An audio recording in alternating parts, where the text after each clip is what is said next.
கீழே பாருங்க.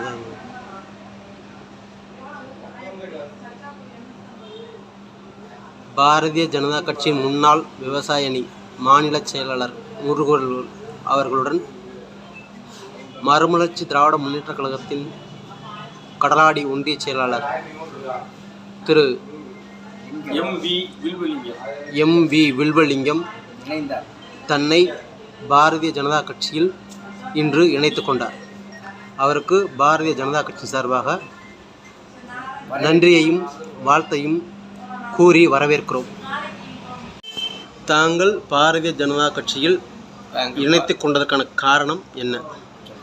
இந்தியாவினுடைய மிக சிறந்த பிரதமர் ஐயா நம்ம நாட்டுக்கு நல்லது செய்து தமிழ்நாட்டை அவருடைய 2 கண்கள் மாதிரி கவனித்து கொண்டிருப்பதால் அவருடைய கொள்கை தமிழ் மக்கள் மேலே உள்ள பற்று கடல் ஆறு எந்த அளவுக்கு ஓடிக்கொண்டிருக்குதோ அதேபோல் ஐயா மோடி அவர்கள் தமிழகத்தின் மேல் அதிக பற்று நட்பு வைத்திருக்கினால் மதிப்புக்குரிய அண்ணாமலை அவர்கள் நம்மளுடைய வருங்கால இளைஞர்களுடைய ஒரு இரத்தத்தின் துடிப்பாக இருந்து செயல்படுவதால் ஐயா மதிப்புக்குரிய நாகேந்திரன் அவர்களும் நம்மளுடைய தமிழ் வளர்ச்சிக்கு பாடுபடுவதால் நாங்கள் பிஜேபியில் இணைகிறோம். வணக்கம். மறுமலர்ச்சி திராவிட முன்னேற்ற கழகத்தில் ஒன்றிய செயலாளராக நீண்ட காலம் இருந்தீர்கள். அவ்வாறு இருக்கும் பொழுது அதனிலிருந்து தற்பொழுது இதனுடைய இணைந்ததற்கு என்ன காரணம்? ஏன் அங்கே தொடர்ந்து பயணிக்க முடியவில்லை?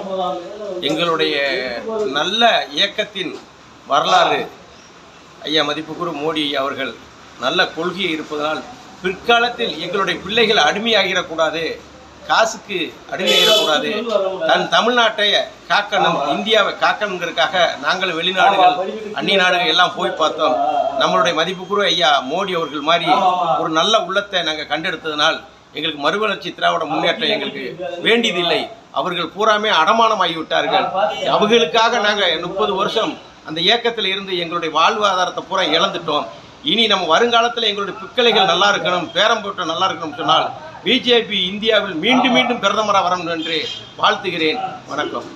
மறுமலர்ச்சி திராவிட முன்னேற்ற கழகம் தற்பொழுது வளர்ச்சி நிலையில் இருக்கிறதா, இல்லை அழிவு பாதை நோக்கி போய் கொண்டிருக்கிறதா? அதனால தான் இதற்கு வந்தீர்களா? மிகவும் அழிந்து விட்டது.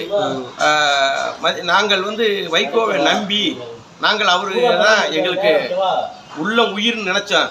ஆனால் அவர் தன் மானத்தை இழந்துட்டு தன் மகனுக்காகவும் தன் அவருக்காகவும் அனைத்தையும் நம்பின மக்களை தெருவில் விட்டார். இப்போ யாரும் அவர் பிறந்த இல்லை. சும்மா ஒரு சீட்டுக்கு நேற்று டெல்லியில் பேசுகிறார் வைகோங்கிற வைகோ என்ன நிலைமையில் இருக்காரு?